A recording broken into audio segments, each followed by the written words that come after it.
Hello बच्चों। तो आप लोगों ने कल रेजोनेंस से अच्छे से रिवाइज किया होगा और रेजोनेंस के मैंने दो एप्लीकेशन भी आपको कराए थे कि resonance alters the bond length और sulphonic acid is stronger than carboxylic which is more stronger than phenol. ये क्लियर हो गया था। आज हम लोग को रेजोनेंस का तीसरा एप्लीकेशन करना है जिसका नाम है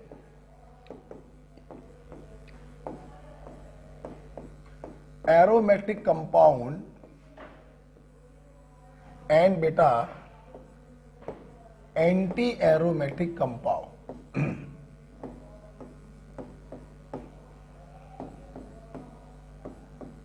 ठीक है, देखिए हम लोग कैसे पहचानते हैं हमारा कंपाउंड एरोमेटिक होगा या एंटी एरोमेटिक होगा। देखिए ये कंपाउंड जो होते हैं इनके 5 कैरेक्टर्स होते हैं। पहला, this compound must be cyclic, planar, completely conjugated,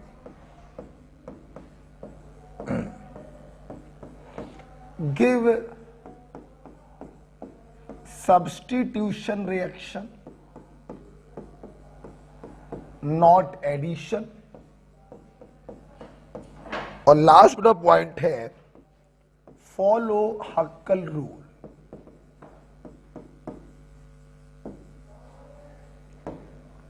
follow Huckel rule. तो ऐसे कंपाउंड जो इन 5 प्रॉपर्टी को फॉलो करते हैं हम उनको एरोमेटिक कहते हैं, और यही बेटा 5 प्रॉपर्टी एंटी एरोमेटिक की भी होती हैं। They are also cyclic, planar, completely conjugated, give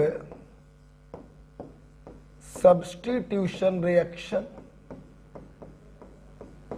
not addition, and follow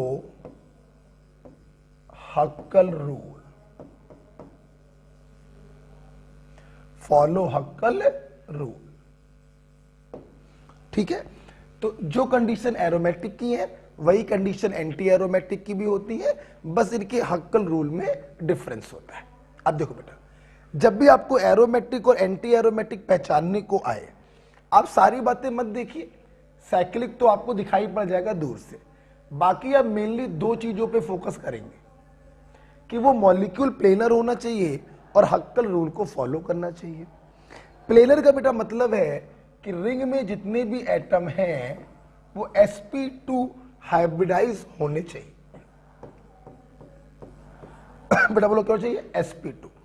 और उसके बाद अब हक्कल रूल लगाकर देखेंगे। एरोमेटिक का हक्कल रूल होता है 4n+2 बराबर number of delocalized pi electron. Aromatic का हक्कल रूल होता है 4n+2 बराबर number of delocalized pi electron. For example लिखिएगा मत समझने के लिए, जैसे मान लो आपको ये पता करना था कि ये मॉलिक्यूल कैसा होगा, राइट? तो आप देखिए इसमें कितने इलेक्ट्रॉन डीलोकेलाइज हो रहे हैं? 2, 2, 4, 2, 6। तो इन डीलोकलाइज पाई इलेक्ट्रॉन को आप बराबर के राइट में रख देना और n की वैल्यू को निकालना। अगर n की वैल्यू कोई होल नंबर आती है इंक्लूडिंग 0 तो समझ जाना वो कंपाउंड एरोमेटिक है। और एंटी एरोमेटिक का हक्कल रूल होता है 4n बराबर number of delocalized pi electron. Okay बेटा, ओके। और जैसे यहां पे आपने रखा वैसे वहां पे रख देना और n की वैल्यू को निकालना। और n की वैल्यू अगर कोई भी होल नंबर आए बट नॉट 0 तो समझ जाना वो कंपाउंड एंटी एरोमेटिक होगा। बात बड़ा क्लियर हो रही है? तो इस बात को आप लोग ध्यान रखिएगा कि एरोमेटिक और एंटी एरोमेटिक के हक्कल रूल में दो डिफरेंस है। यहां पे 4n+2 होता है, वहां पे 4n होता है। यहां पे n का वैल्यू कोई भी होल नंबर इंक्लूडिंग 0 हो सकता है, यहां पर n का value whole number but not 0 होना चाहिए। तो आप लोग दो चीजों को देखेंगे, प्लेनैरिटी को चेक करेंगे और हक्कल रूल को फॉलो करेंगे बस। बाकी साइक्लिक तो आपको दूर से दिखाई पड़ जाए। ओके बेटा, ठीक है, इसको लिख लीजिएगा। आइए, और इसके बाद हम लोग सीधे एग्जाम्पल चालू करेंगे, आपको अच्छी फीलिंग आएगी। ठीक है, तो समय बर्बाद नहीं करेंगे क्योंकि आप लोग को जानते हैं अगर लिखने में समय लगे तो वीडियो को पॉज करके लिख सकते हो आप लोग, है ना। चलो, जैसे सीधे बेटा मैं कुछ एग्जाम्पल्स डील करने जा रहा हूं। आइए देखेंगे बेटा, नाम आपको इसका मालूम ही होगा, दिस इज बेंच। अब देखिए, सबसे बड़ा पहला काम होगा कि प्लेनैरिटी चेक करेंगे। रिंग के सारे एटम sp2 होने चाहिए। सारे कार्बनों ने एक एक पाई बॉन्ड बनाया है। According to sp3 - pi rule all carbons are sp2, so this entire molecule is planar. अब प्लेनैरिटी के बाद हम हक्कल रूल लगाएंगे। चलो पहले एरोमेटिक का लगा के देखते हैं। 4n+2 बराबर 2, 2 4 और 2 6। एक पाई बॉन्ड में 2 इलेक्ट्रॉन होंगे, पाई इलेक्ट्रॉन, तो 3 पाई बॉन्ड में 6 पाई इलेक्ट्रॉन होंगे। n बराबर 1 आ गया। This is a aromatic compound. ठीक है, आप जानते हैं बेटा ये सारे इलेक्ट्रॉन देखिए डिलोकलाइज हो रहे हैं। ये इधर जाएगा, ये इधर जाएगा और ये इधर जाएगा। आपको जबरदस्ती डिलोकलाइज देखने की जरूरत नहीं है। जो भी क्वेश्चंस आते हैं इलेक्ट्रॉन डिलोकलाइज होते हैं, जो भी पाई इलेक्ट्रॉन्स होते हैं, तो आप उसको लेके परेशान मत हो। ठीक है, अच्छा आगे बढ़ते हैं। मान लीजिए एग्जांपल ये दिया, दो बातें मैं बताऊंगा जो लिखवाऊंगा नहीं। देखिए, नाम तो आपको इसका मालूम होगा, पेरिडी। देखो बेटा, मैं एक बात बोल रहा हूं, आप चाहे तो उसको कॉपी में ऊपर लिख लीजिएगा। अगर किसी एटम ने पाई बॉन्ड बनाया है तो उस एटम पे जो पॉजिटिव चार्ज, निगेटिव चार्ज या जो लोन पेयर होता है वो रेजोनेंस में पार्टिसिपेट नहीं करता। मतलब ये लोन पेयर रेजोनेंस में इन्वॉल्व नहीं होगा, ये डिलोकलाइज नहीं होगा। ठीक, अच्छा ये बात ध्यान रखिएगा, ऊपर लिख लीजिएगा। अच्छा, हमें पता करना था ये मॉलिक्यूल क्या होगा। पहला काम है प्लेनैरिटी को चेक करना। सारे कार्बन sp2 है। नाइट्रोजन देखिए 2 सिग्मा बॉन्ड पेयर, एक लोन पेयर, ये भी sp2 है। पूरा मॉलिक्यूल प्लेनर है। आइए हक्कल रूल लगाते हैं। पहले एरोमेटिक का लगा के देख लिया करो। 4n+2 बराबर 2, 2 4 और 2 6। ये डिलोकलाइज नहीं होगा। n = 1 होल नंबर आ रहा है। Yes, this is a aromatic compound. Okay बेटा, बेटा क्लियर है। चल अगला एग्जांपल देखते हैं। इस अगले एग्जांपल से आपको मुंह जवानी हम दो बातें बताएंगे। नाम सबसे पहले बता लीजिए, फ्यूरॉन। ठीक है, देखिए दो बातें बताएंगे। बात नंबर 1, अगर किसी एटम पर एक से ज्यादा लोन पेयर है, ठीक है, तो सिर्फ एक लोन पेयर ही रेजोनेंस में इन्वॉल्व होता है। पहला पॉइंट ये समझ लीजिए। यहां पे बताया था किसी एटम ने पाई बॉन्ड बनाया होगा तो लोन पेयर डिलोकलाइज नहीं होगा, ना पॉजिटिव ना नेगेटिव, कुछ भी डिलोकलाइज नहीं होगा, सिर्फ पाई पाई कंजुगेशन शो करेगा। अगर किसी एटम पर एक से ज्यादा लोन पेयर है तो सिर्फ एक लोन पेयर ही डिलोकलाइज होता है। बात नंबर 1 हो गई। बात नंबर 2, बेटा जो चीज डिलोकलाइज हो गई मतलब उस चीज ने उस एटम को छोड़ दिया। जब उस चीज ने उस एटम को छोड़ दिया तो वो चीज उस एटम का पार्ट नहीं है। ये बिल्कुल वैसी बात है कि कोई एक्सीडेंट हुआ और किसी इंसान का एक हाथ कट गया। अब जो हाथ कट गया वो उसकी बॉडी का पार्ट नहीं माना जाएगा। कहना ये चाहती हैं जो लोन पेयर डिलोकलाइज हो जाते हैं फिर वो हाइब्रिडाइजेशन में काउंट नहीं होते।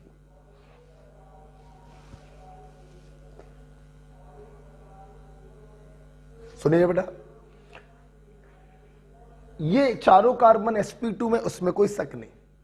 इस एटम को देखिए, 2 सिग्मा वाले बॉन्ड पेयर है और 2 लोन पेयर है। एक लोन पे चूंकि चला गया तो अब वो हाइब्रिडाइजेशन का पार्ट नहीं माना जाएगा, तो 2 sigma bond pair, 1 lone pair, ये भी बेटा sp2 है, तो पूरा मॉलिक्यूल क्या हो गया, प्लेनर हो गया। अब लगाइए हक्कल रूल, डीलोकलाइज पाई इलेक्ट्रॉन के बराबर करेंगे, 2 2 4 2 6, ये डीलोकलाइज नहीं हो रहा है,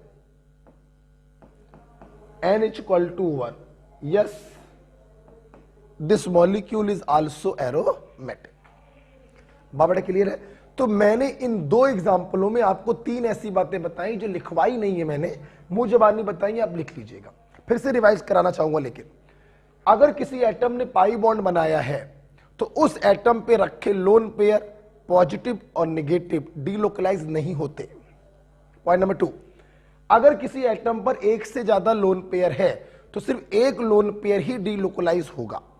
पॉइंट नंबर 3, जो लोन पेयर डीलोकलाइज हो जाते हैं वो हाइब्रिडाइजेशन में काउंट नहीं किए जाते। राइट बेटा? चलिए, अगर आपको ये समझ में आ गया है तो तीसरा एग्जांपल आप खुद करिएगा वीडियो को पॉज करके। मान लीजिए मैंने आपको ये एग्जांपल दिया, ये दिया, मैंने आपसे पूछा बताइए मॉलिक्यूल कैसा है, पॉज करके खुद सोचिएगा, फिलहाल मैं बताने जा रहा हूं। sp2 sp2 sp2, ये सब sp2। अच्छा, ये लोन पेयर डीलोकलाइज नहीं होगा क्योंकि इसने पाई बॉन्ड बनाया।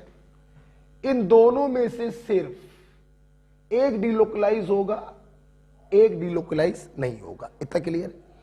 तो ये नाइट्रोजन भी देखो 2 सिग्मा 1 लोन पेयर sp2 है, और ये सल्फर भी 2 सिग्मा 1 लोन पेयर sp2 है, पूरा मॉलिक्यूल sp2 है।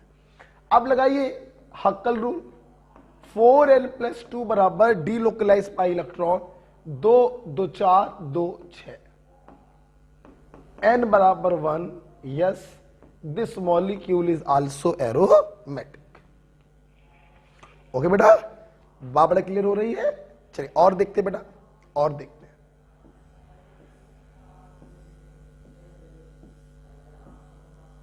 देखेंगे बेटा, ये देखिए, हमने बोला बताइए ये मॉलिक्यूल कैसा है। ध्यान दीजिए बेटा, सबसे पहले प्लेनरिटी देखेंगे, sp2 sp2 sp2 sp2। What about this? सुनना प्लीज, हमें देखना। कार्बन की 4 वैलेंसी होती है, किसी एक वैलेंसी को काटकर तुमने माइनस लगाया, इसमें कोई शक नहीं है कि तीसरी वैलेंसी पर हाइड्रोजन होगा, कोई शक नहीं। देखिए बेटा, ये जो कार्बन है 3 सिग्मा, नेगेटिव का मतलब बेटा लोन पेयर ही होता है, तो अगर देखा जाए तो ये sp3 है, नो डाउट। लेकिन अभी अभी मैंने यहां पर आपको समझाया था, ये वाला जो नेगेटिव है, आप अगर ध्यान से देखें तो ये रेजोनेंस में इन्वॉल्व हो रहा है, और अगर रेजोनेंस में इन्वॉल्व हो रहा है तो हम इस नेगेटिव को इस कार्बन का पार्ट नहीं मानेंगे, मतलब ये कार्बन भी sp2 ही माना जाएगा। क्लियर?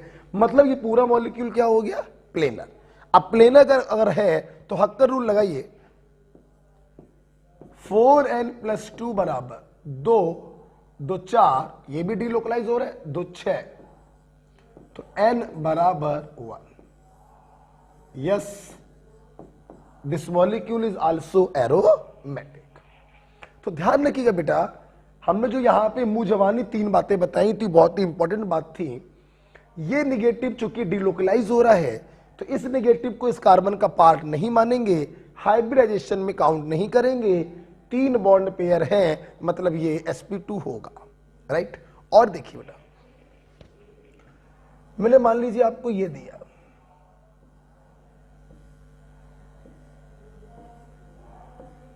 नेगेटिव नेगेटिव, ध्यान दो। सबसे पहले देखेंगे प्लेनरिटी को, sp2 sp2, नेगेटिव डीलोकलाइज हो रहा है। अगर नेगेटिव डीलोकलाइज हो रहा तो आप देख चुके हैं कि वो sp2 होता है। ये क्यों डीलोकलाइज हो रहा है आप देख सकते हैं, एक एटम जिस पर नेगेटिव चार्ज, दूसरे जुड़ा सिंगल से, दूसरे और तीसरे के बीच में डबल बॉन्ड, ये पक्का डीलोकलाइज होगा। तो ये भी sp2 हुआ और ये भी sp2 हुआ, प्लेनर हो गया। लगाइए हक्कल रूल, 4n + 2 बराबर 2, 2 4, 2 6, n बराबर 1। Yes, this molecule is also aromatic. Okay बेटा, और देखते हैं। मैंने ये दिया, मैंने पूछा बताइए ये क्या है। आप देखिए sp2 sp2, ये निगेटिव भी रेजोनेंस में पार्टिसिपेट कर रहा, मतलब ये निगेटिव डिलोकलाइज हो रहा, मतलब इस कार्बन का हाइब्रिडाइजेशन भी sp2 होगा। पूरा मॉलिक्यूल प्लेनर है। अब लगाते हैं हक्कर रूल, पहले एरोमेटिक का लगा के देखते हैं। 4n + 2 बराबर 2 और 2 4, n बराबर 0.5, मतलब ये क्लियर है कि ये एरोमेटिक नहीं होगा। अब एरोमेटिक नहीं होगा तो एक बार एंटी एरोमेटिक का लगा के देखो।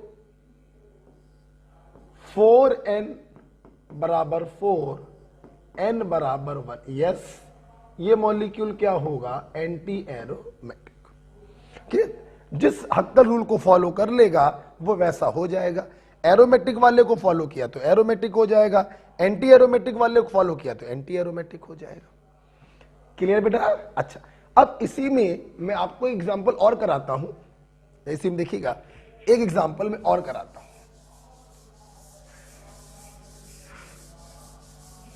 देखना, अब मान लो मैंने आपको एग्जांपल एक ये दिया, ये दे दिया, मैंने पूछा बताइए ये एरोमेटिक है कि नहीं है। ध्यान से देखिएगा, ये 2 कार्बन sp2 में कोई संदेह नहीं, लेकिन ये वाला जो कार्बन है ये आपका देखिए sp3 है। भाई निगेटिव होता तो निगेटिव डिलोकलाइज हो जाता तो sp2 हो जाता, प्लस होता तो sp2 हो जाता, पाई बॉन्ड इस कार्बन ने बनाया होता तो sp2 हो जाता, लेकिन यहां तो एस सच कुछ भी नहीं है, मतलब ये sp3। अगर कोई एटम sp3 हो गया तो अब ये प्लेनर नहीं है, this is a non planar. और अगर ये नॉन प्लेनर है तो हक्कल रूल लगाकर देखने की कोई जरूरत नहीं है, it must be non aromatic. कुछ भी सोचने की आवश्यकता नहीं है, फिर ये ना एरोमेटिक हो सकता ना एंटी एरोमेटिक होगा, it must be non aromatic. Okay बेटा,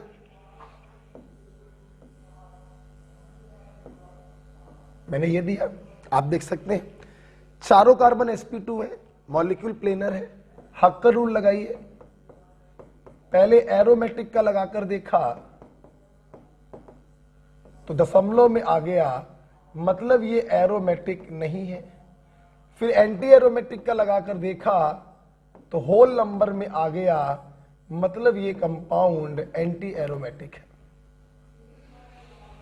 ओके बेटा, ओके। और देखिए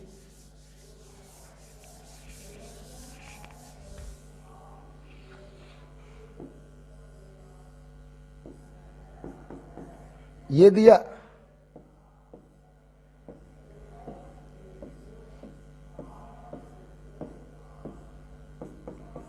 ये दिया, आप देखिए बेटा sp2 sp2, कार्बोकेटायन हमेशा sp2 होता है। क्यों? आप खुद देखिए, कार्बन के 4 वैलेंसी होती, एक वैलेंसी को काट के आपने प्लस लगाया होगा, मतलब एक वैलेंसी पे H होगा, तो 3 सिग्मा है, 3 बॉन्ड पेयर, लोन पेयर तो कोई है नहीं, पॉजिटिव में तो कोई लोन पेयर होगा नहीं, तो sp2 होगा। तो कार्बोकेटायन में तो कभी टेंशन लेने की जरूरत ही नहीं होती, वो sp2 होता है। तो पूरा मॉलिक्यूल आपका प्लेनर हो गया। लगाइए हक्कर रूल, 4n + 2 बराबर 2, n बराबर 0। एरोमेटिक में 0 पॉसिबल है, मतलब ये एरोमेटिक होगा।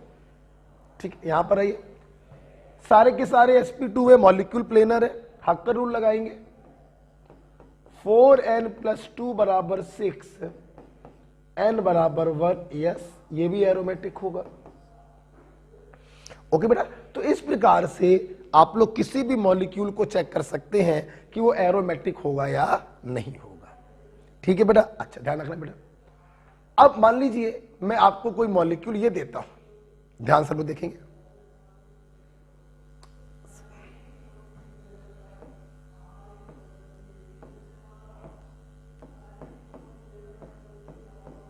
मैंने आपको कोई मॉलिक्यूल ये दिया, ये दिया, ठीक है। मैंने पूछा बताइए क्या, ध्यान दीजिए सब लोग बेटा, sp2 sp2 sp2 sp2, इसको देखिए, ध्यान दीजिए बेटा, लोन पेयर डीलोकलाइज हो रहा है।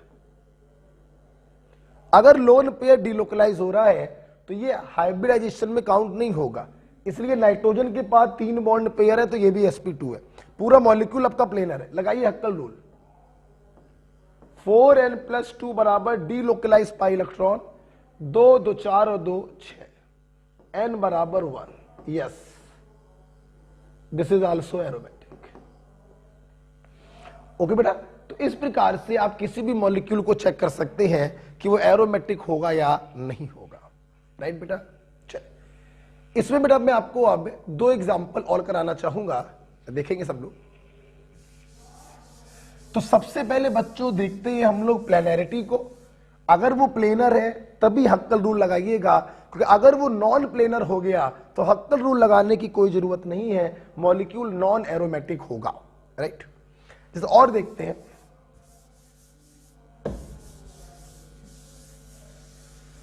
और देखते हैं बेटा, जैसे मान लीजिए मैंने ये देखा,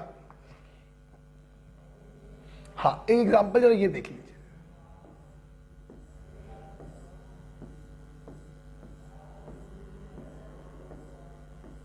और मैंने ब्रैकेट लगाकर ऐसे -2 लगाया। देखो बेटा, जब कार्बन के ऊपर निगेटिव चार्ज हम लगाते हैं डायरेक्ट, तो each negative is consider as lone pair equivalent to 2 electron.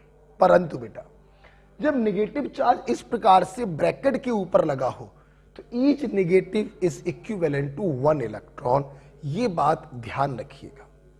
अगर ये निगेटिव किसी कार्बन पर लगा होता तो वो 2 इलेक्ट्रॉन के बराबर होता, लेकिन ब्रैकेट के ऊपर लगा हुआ है तो वो 1 इलेक्ट्रॉन के बराबर होगा, राइट। हमें पता करना था ये कैसा होगा। सबसे पहला काम प्लेनैरिटी को चेक करना, सबके सब sp2 है, प्लेनर है।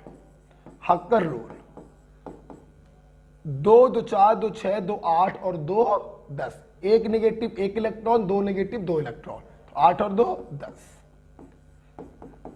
n बराबर 2, यस दिस इज एरोमेटिक।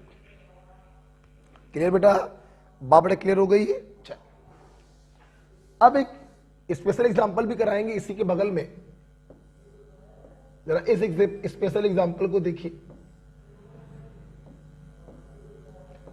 मैंने आपसे पूछा ये मॉलिक्यूल, ध्यान रखिए बेटा ब्रैकेट नहीं लगाया, मैंने आपसे पूछा बताइए मॉलिक्यूल कैसा है, तो आपने क्या किया, सबसे पहले प्लेनैरिटी को देखा, मॉलिक्यूल प्लेनर है, फिर आपने हक्कर रूल लगाया। इतने एग्जांपल करा दिए, आप समझ गए होंगे एंटी एरोमेटिक वाला हक्कर रूल लग जाएगा।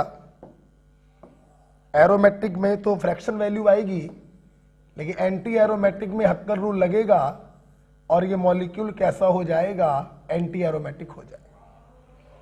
तो आपने जब इस मॉलिक्यूल में अपना फंडा लगाया तो ये प्लेनर है और एंटी एरोमेटिक के हक्कल रूल को फॉलो कर रहा, तो ये एंटी एरोमेटिक है।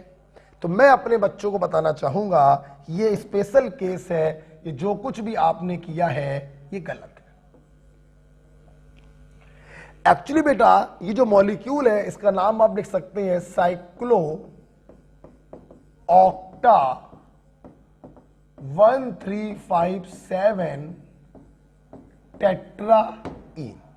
ये जो बेटा मॉलिक्यूल होता है, actually this molecule is non planar,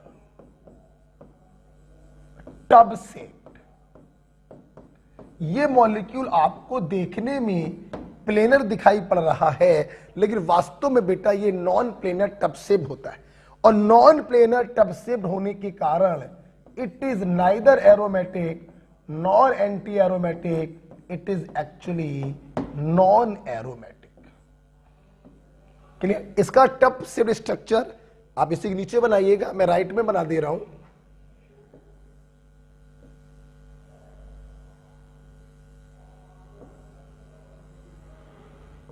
ये देखिए, ये देखिए टब शेप्ड होता है और टब शेप्ड होने के कारण ये नॉन प्लेनर होता है और नॉन प्लेनर होने के कारण ये नॉन एरोमेटिक होता है। तो इस चीज को आप ध्यान रखिएगा। साइक्लोऑक्टाटेट्राईन, अगर ये पॉइंट आपको ना पढ़ाया जाता तो गारंटी है आप इसको एंटी एरोमेटिक बोलते, लेकिन एक्चुअली बेटा ये एंटी एरोमेटिक नहीं होता है, it is a non planar, so non aromatic. Okay बेटा, तो इस प्रकार से हम लोगों ने काफी सारे एग्जाम्पल करे कि एरोमेटिक कौन होगा, एंटी एरोमेटिक कौन होगा। लास्ट में बेटा हम जाते जाते आपको एक बात और बताना चाहेंगे, लास्ट में आपको एक बात और बताना चाहेंगे कि आपने अभी हमसे 3 प्रकार के कंपाउंड पढ़े, एरोमेटिक, एंटी एरोमेटिक और नॉन एरोमेटिक। आपको जान के खुशी होगी सबसे ज्यादा स्टेबल होते हैं, सबसे ज्यादा स्टेबल होते हैं एरोमेटिक कंपाउंड, उनसे लेस स्टेबल होते हैं नॉन एरोमेटिक कंपाउंड, और लीस्ट स्टेबल होते हैं बच्चों anti aromatic compound. This is the order of stability. Okay, this is the order of stability.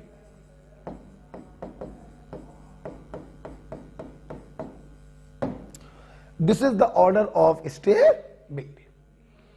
Okay बेटा, तो इस प्रकार से हम लोगों ने रेजोनेंस का तीसरा एप्लीकेशन खत्म किया, दैट इज एरोमेटिक और एंटी एरोमेटिक कंपाउंड। इसमें एक स्पेशल केस करवाया है साइक्लोटेट्राईन का, जो देखने में एंटी एरोमेटिक लग रहा है बट एक्चुअली में टब शेप्ड नॉन प्लेनर होने के कारण वो नॉन एरोमेटिक होता है। ओके, चलिए अब हम लोग तीसरे के बाद चौथा एप्लीकेशन पढ़ने जा रहे हैं, दैट इज, ध्यान से इसको देखिएगा, stability of substituted benzyl carbocation.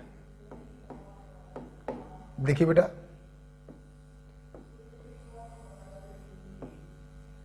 Stability of substituted benzyl carbocation, ध्यान दो सब लोग।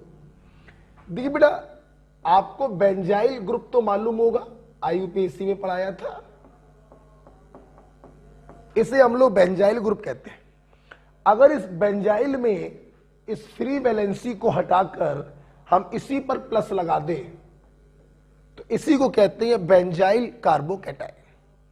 हमारे बेटा मेडिकल में सवाल कैसे आते हैं, इस बेंजाइल कार्बोकैटायन में हम किसी एक ग्रुप को लगा देते हैं, कभी NO2 लगा दिया, कभी CH3 लगा दिया, कभी हेलोजन लगा दिया, कभी कुछ और लगा दिया, और आपसे स्टेबिलिटी ऑर्डर जो है वो पूछा जाता है। जो मैं बोलने जा रहा हूं उसे ध्यान से सुनिएगा, और लिखना हो तो लिख लीजिएगा। अगर जिनको आप कंपेयर कर रहे हो, 3-4 स्ट्रक्चर बनाकर दिए जाए, अगर लगे हुए ग्रुप डिफरेंट हैं तो हम सिर्फ डोमिनेटिंग इफेक्ट को देखते हैं। डोमिनेटिंग इफेक्ट होता है रिजोनेटिंग इफेक्ट, +R और -R। लेकिन बेटा अगर चारों स्ट्रक्चरों में जो ग्रुप लगे हैं वो सेम लगे, सिर्फ उनकी पोजीशन अलग अलग है, CH3 कभी ऑर्थो पे लगा, दूसरे में मेटा में लगा दिया, तीसरे में पैरा में लगा दिया, और स्टेबिलिटी आपसे पूछी। अगर ग्रुप सेम है तो हम सारे इफेक्ट को देखते हैं, रिजोनेटिंग भी और इंडक्टिव भी। ठीक है, दोबारा बोलना चाहे तो रिवाइंड करके दोबारा सुन लीजिएगा, और लिखना चाहे तो लिख लीजिएगा। मैं दोबारा बोल दे रहा हूं, अगर ग्रुप डिफरेंट है तो सिर्फ डोमिनेटिंग इफेक्ट को लेकर चला करो, और अगर ग्रुप सेम है तो सारे इफेक्ट को लेके चला करो। ठीक, जैसे जैसे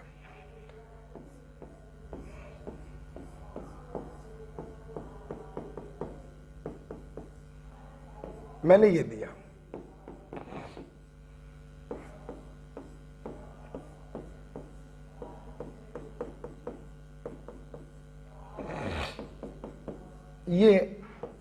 मैंने आपको दिए,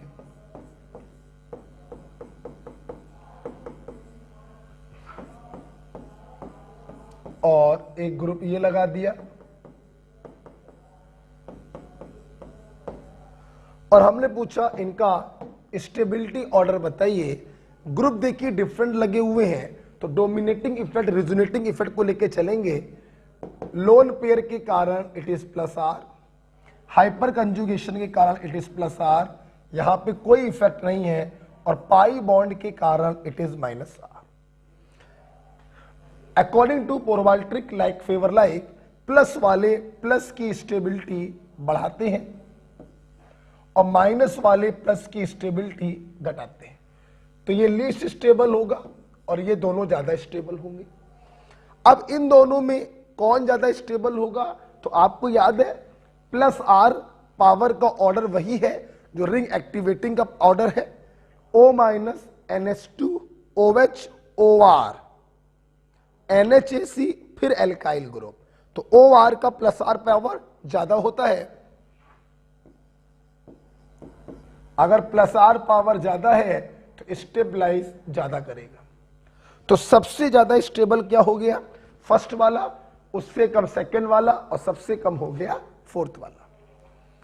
तो stability of substituted benzyl carbocation. Group चूंकि डिफरेंट थे तो हमने सिर्फ डोमिनेटिंग इफेक्ट को देखा है, राइट? अच्छा, अब जरा सुनना, मान लो बेटा मैं अगला एग्जांपल बना के दूं, आप इसको लिख चुके होंगे, ठीक है? अगला एग्जांपल देखिएगा। अब मैं सेम ग्रुप लगाने जा रहा हूं। अब मैं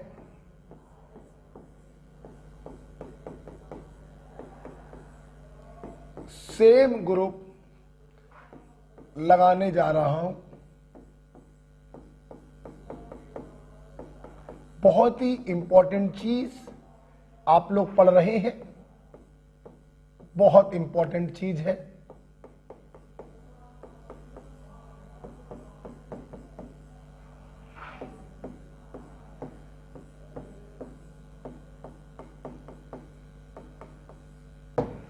जब बेटा ग्रुप आपने सेम लगा दिए हैं तो हम लोग सिर्फ देखेंगे, सारे इफेक्ट को देखेंगे। देखिए, हाइपर कंजुगेशन के कारण मिथाइल ग्रुप प्लस आर होता है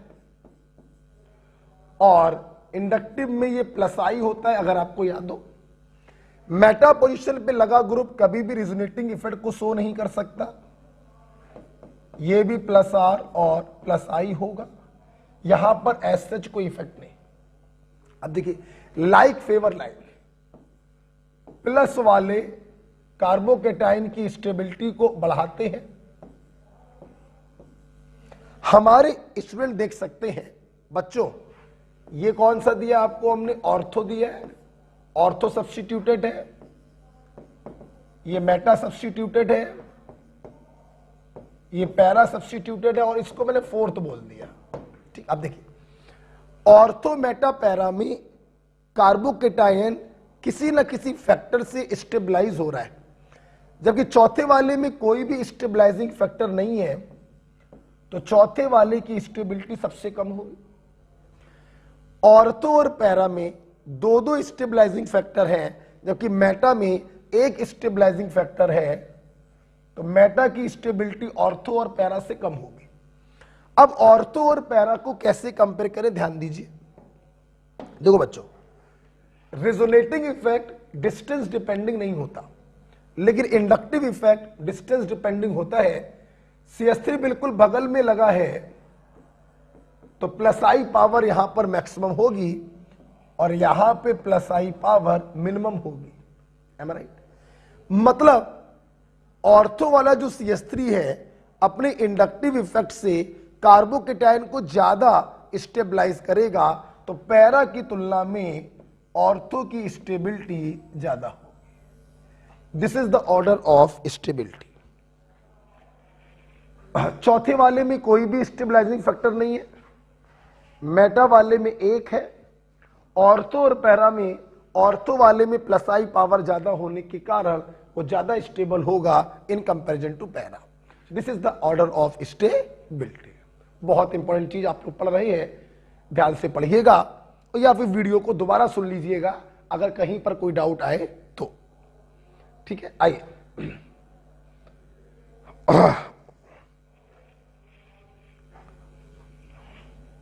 देखते हैं बेटा।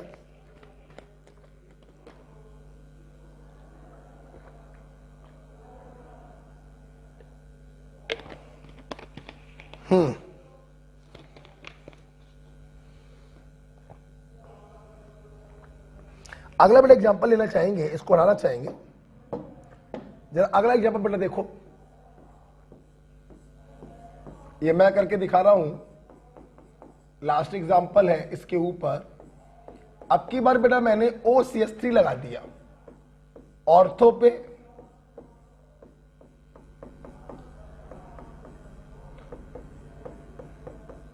मेटा पे और पैरा पे।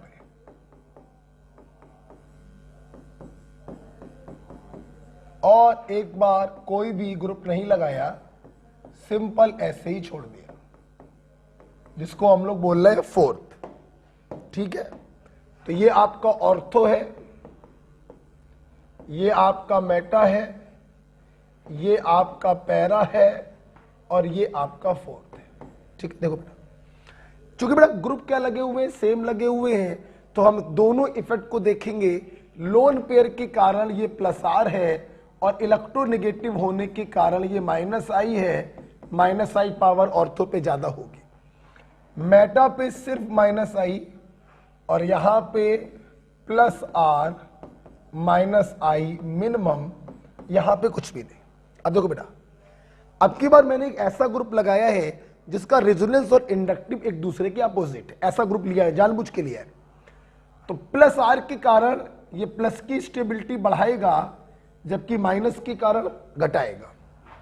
माइनस के कारण घटाएगा और प्लस के कारण बढ़ाएगा। अब देखो बेटा, जानते हो बेटा, हम लोग 4 प्रकार के इलेक्ट्रॉनिक डिस्प्लेसमेंट पढ़ते हैं।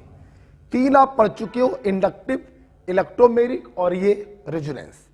चौथा पढ़ोगे हाइपर कंजुगेशन। इन चारों इफेक्ट में सबसे पावरफुल इफेक्ट होता है रेजोनेंस। रेजोनेंस बच्चों जो करता है फिर वही होता है, दूसरे इफेक्ट उसकी बात को काट नहीं सकते। जैसे रेजोनेंस कह रहा है ये स्टेबलाइज होगा, इंडक्टिव कह रहा है ये डीस्टेबलाइज होगा, तो बात आप किसकी मानोगे? रेजोनेंस की, और ये ओवरऑल स्टेबलाइज माना जाएगा। उसी प्रकार से ये भी ओवरऑल स्टेबलाइज माना जाएगा। ठीक है, तो ध्यान से देखिए, ऑर्थो और पैरा ओवरऑल स्टेबलाइज हो रहे हैं, मेटा ओवरऑल डिस्टेबलाइज हो रहा, चौथे वाले में कुछ नहीं हो रहा। तो मेटा वाले की स्टेबिलिटी सबसे कम, चौथे वाले की स्टेबिलिटी उससे ज्यादा। अब ऑर्थो और पैरा को कैसे कंपेयर करें? स्टेबलाइजिंग फैक्टर दोनों में सेम है, यहां पर डीस्टेबलाइजिंग फैक्टर ज्यादा, तो ऑर्थो डीस्टेबलाइज कंपैरेटिवली ज्यादा होगा, तो ऑर्थो लेस स्टेबल होगा और पैरा मोर स्टेबल होगा। This is the order of stability. Okay बेटा, तो इस प्रकार से देखिए हमने हर प्रकार का केस आपको कराया और आपको समझाने का प्रयास किया कि कैसे क्या हो रहा है। अगर आपको ये चीज समझ में आई है तो एक अगला एग्जांपल हम दे रहे हैं, रफ कॉपी पे करिएगा, फेयर पे भी कर सकते हैं। ठीक है, इसको लिख लीजिए। मैंने कार्बोकेटायन के ऊपर आपको केस बनाकर दिए हैं। अब अगला एग्जांपल मैं आपको कार्बन आयन के ऊपर दे रहा हूं, सोच के बताइएगा सब लोग। ओके बेटा, देखिए, ठीक है, आप लोग करिएगा। चलिए मेरे साथ साथ 4 बेंजाइल कार्बन आयन बनाइए। और अब की बार बेटा मैंने मान लो ग्रुप लगा दिया है NO2, मान लो।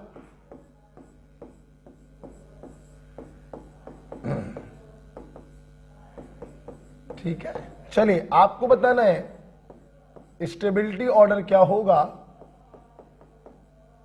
एक ये दे रहे हैं,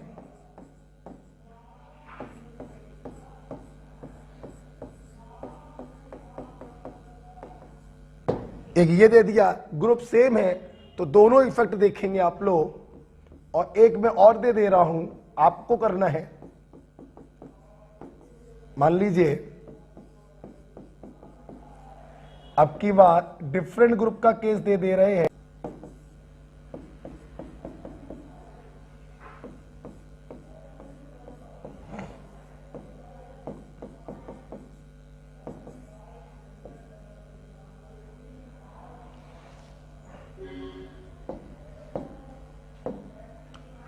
डिफरेंट ग्रुप का केस दे रहे हैं।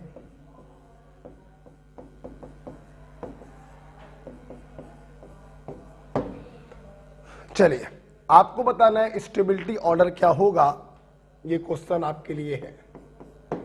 ठीक है, वीडियो को पॉज करिएगा और इनके आंसर अपने आप बनाइएगा।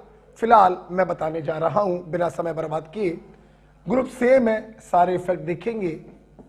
Minus R minus I max minus I minus R minus I minimum, यहां पे कुछ भी नहीं। माइनस वाले माइनस की स्टेबिलिटी को बढ़ाएंगे, मतलब स्टेबलाइज करेंगे इसको।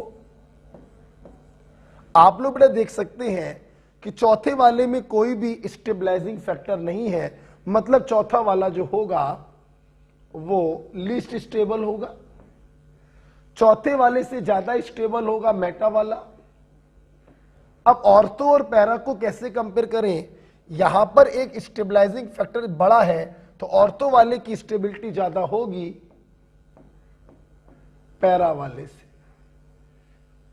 तो पहले वाले का आंसर ये आ गया, ऑर्थो पैरा मेटा और फोर्थ। दूसरे क्वेश्चन में आप देखिए हमने डिफरेंट ग्रुप लगाए हैं, सिर्फ डोमिनेटिंग इफेक्ट को देखिएगा, सबको देखने की जरूरत नहीं है। लोन पेयर के कारण प्लस आर, हाइपर कंजुगेशन के कारण प्लस आर, यहां पे कुछ नहीं, और पाई बॉन्ड के कारण माइनस आर। माइनस वाले स्टेबिलिटी बढ़ाएंगे, प्लस वाले स्टेबिलिटी घटाएंगे। अब सवाल है इन दोनों को कैसे कंपेयर करें, तो OCH3 की प्लस आर पावर ज्यादा है, ये ज्यादा घटाएगा। तो इस प्रकार से this is the order of stability. Okay, तो ये आप लोगों ने बच्चों आज देखा stability of substituted benzyl carbocation. Different group लगे हों तो सिर्फ डोमिनेटिंग इफेक्ट को देखो, और सेम ग्रुप लगे हों तो दोनों इफेक्ट को हम लोग देखते हैं। राइट बेटा, चल अगर ये वाला कॉन्सेप्ट आपको समझ में आ गया है तो आगे की सारी चीजें आपको समझ में आएंगी। ठीक है, चलिए बेटा हम लोग पांचवें एप्लीकेशन की तरफ जा रहे हैं। पांचवा बेटा एप्लीकेशन है acidic strength of substituted phenol. हाँ बेटा, ऐसे क्वेश्चन भी आपको एग्जाम में मिलेंगे कि आपको फिनॉल दिया जाएगा और इसमें डिफरेंट ग्रुप लगाए जाएंगे, और आपसे क्वेश्चन होगा कि एसिडिक स्ट्रेंथ का ऑर्डर बताइए। तरीका फिर वही है, अगर ग्रुप डिफरेंट है तो डोमिनेटिंग इफेक्ट को देखना, और अगर ग्रुप सेम है तो सारे इफेक्ट को देखना। जैसा कि मैं आपको इंडक्टिव इफेक्ट में पढ़ा चुका था कि एसिडिक स्ट्रेंथ जो होती है directly proportional to minus I और minus R and inversely proportional to plus I और प्लस आर। तो आइए सीधे क्वेश्चन चालू करते हैं।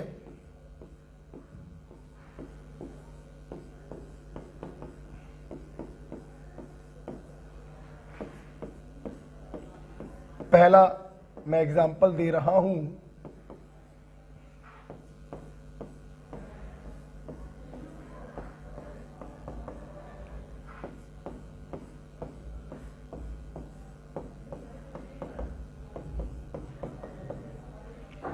डिफरेंट ग्रुप लगा के दे रहा हूं। आपको सिर्फ डोमिनेटिंग इफेक्ट को देखना होगा। देखिए देखिए बेटा, सारे ग्रुप डिफरेंट है, आप डोमिनेटिंग इफेक्ट को देखेंगे। NO2 का डोमिनेटिंग इफेक्ट रेजोनेटिंग होता है, हेलोजन का डोमिनेटिंग इफेक्ट -I है, क्योंकि +R से ज्यादा पावरफुल इनका क्या होता है, -I होता है। यहां पे कुछ भी नहीं है, यहां पे +R है, यहां पे प्लस। माइनस वाले एसिडिक स्ट्रेंथ को बढ़ाते हैं और प्लस वाले एसिडिक स्ट्रेंथ को घटाते हैं। लास्ट के दोनों लेस एसिडिक होंगे, पहले दोनों ज्यादा एसिडिक होंगे। अब इन दोनों में कौन ज्यादा एसिडिक होगा, तो रेजोनेंस जो भी करता झेल के करता है, तो रेजोनेंस के कारण अगर एसिडिक स्ट्रेंथ बढ़ रही है तो ज्यादा बढ़ेगी। इन दोनों को कैसे कंपेयर करें, अभी अभी आप लोगों ने देखा था कि OCH3 की +R पावर ज्यादा है, तो ज्यादा डी एसिडिक स्ट्रेंथ को कम कर देगा, तो ओवरऑल ऑर्डर ये बनेगा।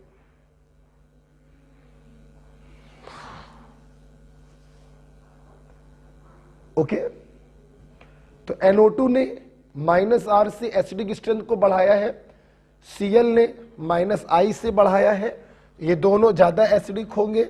यहां पे डिक्रीज होगा, ये कम एसिडिक होंगे। OCH3 की +R पावर ज्यादा है, ये एसिडिक स्ट्रेंथ को ज्यादा घटा देगा, तो लीस्ट एसिडिक होगा। Okay, acidic strength of substituted phenol, पहला एग्जांपल, उम्मीद करते हैं आपको समझ में आ गया। ओके बेटा, जिसको इसके पहला वाला समझ में आया था बेंजाइल कार्बोकेटाइन वाला, अब उसको आगे कहीं पर भी प्रॉब्लम बेटा नहीं होगी। जैसे दूसरे एग्जांपल देखिए बेटा,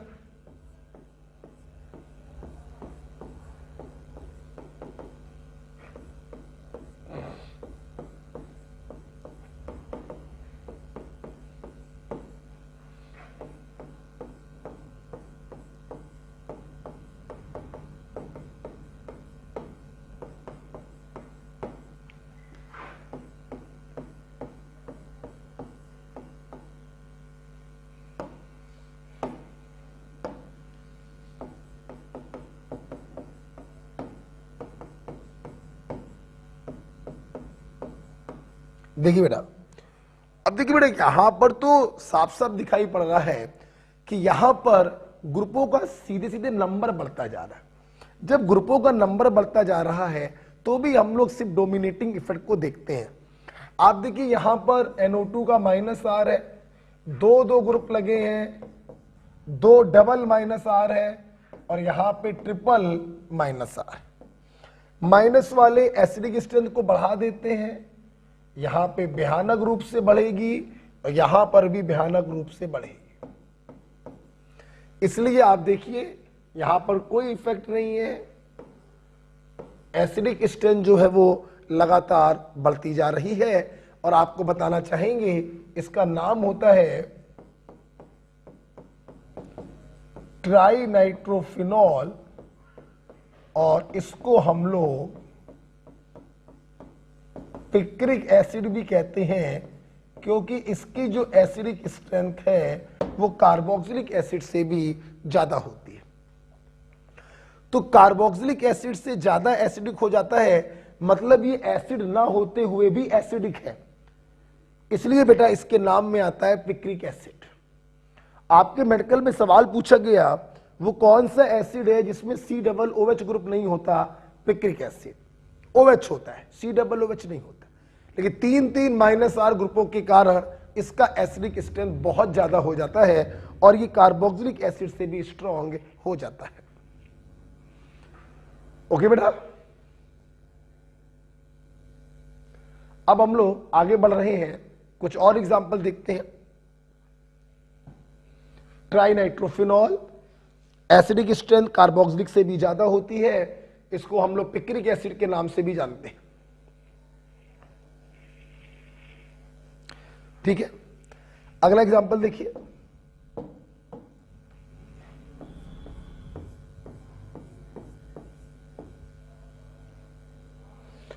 अब कि मैं सेम ग्रुपों को लगा रहा हूं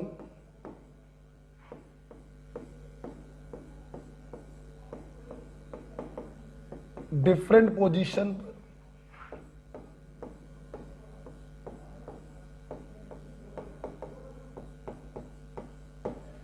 सेम ग्रुपों को लगा रहा हूं डिफरेंट पोजीशन पर, मेरे स्टूडेंट को समझना चाहिए। अब हम लोगों को सारे इफेक्ट को देखने पड़ेंगे। ये ऑर्थो नाइट्रोफिनॉल है, ये मेटा नाइट्रोफिनॉल है, ये पैरा नाइट्रोफिनॉल है, और इसको सिंपल हम फोर्थ बोल दे रहे हैं।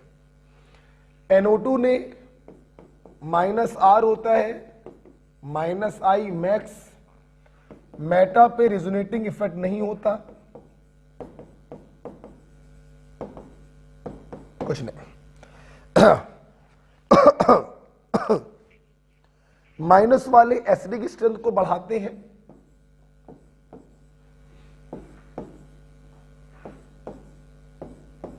हमारे स्टूडेंट को दिखाई पड़ रहा होगा चौथे वाले में कोई भी स्टेबलाइजिंग बढ़ाने वाला फैक्टर नहीं है, मेटा में एसिडिक स्ट्रेंथ बढ़ाने वाला एक है, ऑर्थो और पैरा में ऑर्थो में बढ़ाने वाला फैक्टर बड़ा है, तो ऑर्थो ज्यादा होगा पैरा से।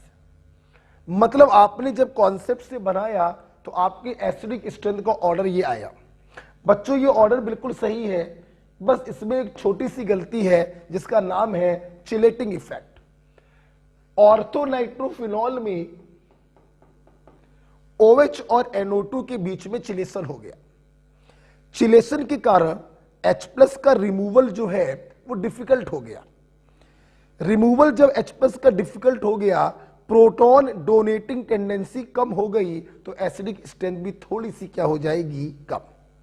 तो इस चिलेशन के कारण बेटा क्या होता है, ऑर्थो की एसिडिक स्ट्रेंथ पैरा से कम हो जाती है, मेटा से कम नहीं कर सकते, क्योंकि मेटा से तब भी ज्यादा रहेगा, क्योंकि मेटा में बढ़ाने वाला एक ही फैक्टर है और ऑर्थो में बढ़ाने वाले दो फैक्टर है। ये सिर्फ पैरा से कम होगा ड्यू टू चिलेशन इन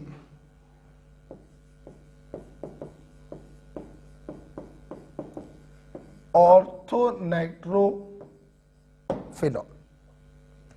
इसलिए सही ऑर्डर बेटा इसका बनता है पैरा सबसे ज्यादा, फिर ऑर्थो, फिर मेटा और फिर फोर्थ। तो ध्यान रखिएगा, जब सेम ग्रुप होते हैं तभी ये चिलेटिंग प्लेटिंग इफेक्ट पिक्चर में आता है। अगर ग्रुप डिफरेंट है या उनका नंबर बढ़ रहा है तो सिर्फ डोमिनेटिंग इफेक्ट को देखो और कुछ मत देखो। क्लियर? जैसे एक एग्जांपल और लेते हैं जिसमें सेम ग्रुप को लगाकर हम आपको दिखाएंगे। एक एग्जांपल बच्चों हम और लेंगे, इसमें ये मैं हटाना चाहूंगा। चिलेटिंग इफेक्ट ध्यान रखिएगा ऑर्थो नाइट्रोफिनॉल में होता है, पॉज करके आप लिख सकते हैं। मैंने बेटा मान लीजिए ये ले लिया, फिनॉल ही लिया है और अब की बार हेलोजन लगाया,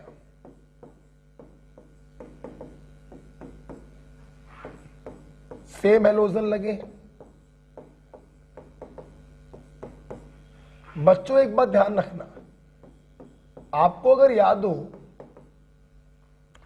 हेलोजन +R भी होते हैं और -I भी होते हैं, लेकिन इनका डोमिनेटिंग इफेक्ट होता है -I। मैं आपको बताना चाहूंगा हेलोजन का हमेशा हम लोग -I देखते हैं, इसके +R इफेक्ट को देखने की जरूरत ही नहीं है, सिर्फ -I इफेक्ट को देखते हैं, चाहे सेम लगे हो चाहे डिफरेंट लगे हो। तो यहां पर रखिए -I मैक्स होगा, यहां पे -I और यहां पे -I मिनिमम। बच्चों आपके मन में आ रहा होगा सर ग्रुप जब सेम लगे होते हैं तो दोनों इफेक्ट को देखा जाता है, मैं मना नहीं कर रहा हूं, लेकिन हेलोजन के केस में हम लोग हमेशा -I इफेक्ट ही देखते हैं, चाहे हेलोजन सेम लगे हो डिफरेंट पोजीशन पर और चाहे डिफरेंट लगे हो सेम पोजीशन पर। ओके, तो आप समझ गए होंगे माइनस वाला एसिडिक स्ट्रेंथ सबसे ज्यादा बढ़ाएगा, यहां पे थोड़ी बढ़ेगी, ऑर्डर बनेगा ऑर्थो, मेटा, पैरा और ये फोर्थ वाला। लेकिन बेटा एक बात और ध्यान रखना, ये ऑर्डर तभी तक है when halogen is Cl Br और I। यहां पे फ्लोरीन नहीं होगा। अगर बेटा ये हेलोजन फ्लोरीन हो गया तो ऑर्थोफ्लोरोफिनॉल में हो जाता है चिलेशन, जिसके कारण ऑर्थो की एसिडिक स्ट्रेंथ 2 कदम पीछे जाएगी, मेटा और पैरा के पीछे जाएगी। ध्यान रखिएगा, तो यहां लिखवाऊंगा मैं इन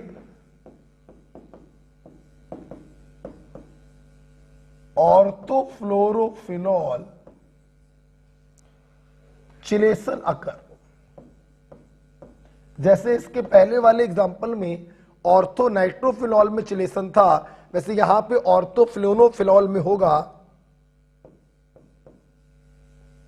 हेंस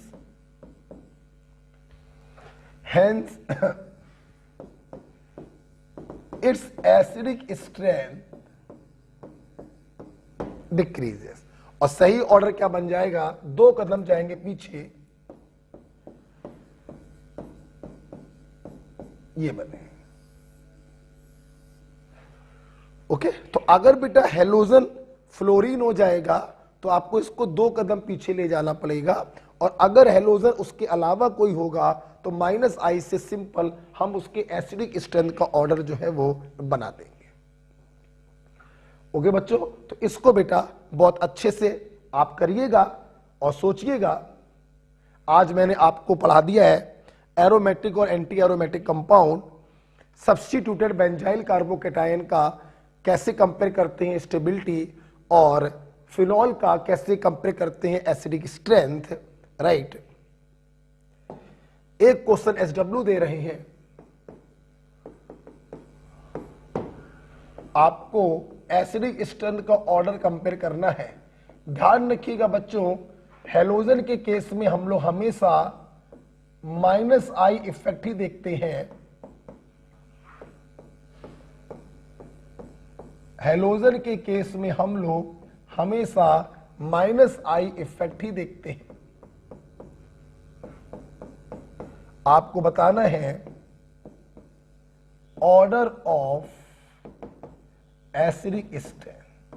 मैं हिंट दे रहा हूं, जिसने थोड़ा सा केमिकल बॉन्डिंग पढ़ा होगा या जिसने इंडक्टिव इफेक्ट को अच्छे से देखा होगा वो ये सवाल कर लेगा। ठीक है, ये एसडब्ल्यू है। आज हम लोग अपनी क्लास को यहीं पर रोक रहे हैं। रिजोनेंस में बच्चों हम लोग को 2 एप्लीकेशन और पढ़ने हैं, सब्स्टिट्यूटेड बेंजोइक एसिड का एसिडिक स्ट्रेंथ और सब्स्टिट्यूटेड एनिलीन का बेसिक स्ट्रेंथ, और इसके बाद हम लोग पढ़ेंगे बेटा टॉटोमेरिज्म। तो अगली क्लास में हम सिर्फ 2 फैक्टर आपको और पढ़ाएंगे, और उसकी अगली क्लास में आपको टॉटोमेरिज्म पर वीडियो मिलेगा, या ये भी हो सकता है ये दोनों वीडियो आपको एक ही दिन मिल जाए या अलग अलग भी मिल सकते हैं। क्लियर बेटा? तो चलिए आप आज की क्लास यहीं पर स्टॉप करते हैं। जितना भी बेटा आपको पढ़ाया गया है आप इसको बार बार रिवाइज करिएगा, और रफ कॉपी पर अपने आप स्ट्रक्चर बना लिए, फेयर कॉपी बंद कर दी, अब अपने आप -R +I करके उसको देखिएगा। ओके बेटा, चलिए ओके बेटा, थैंक यू।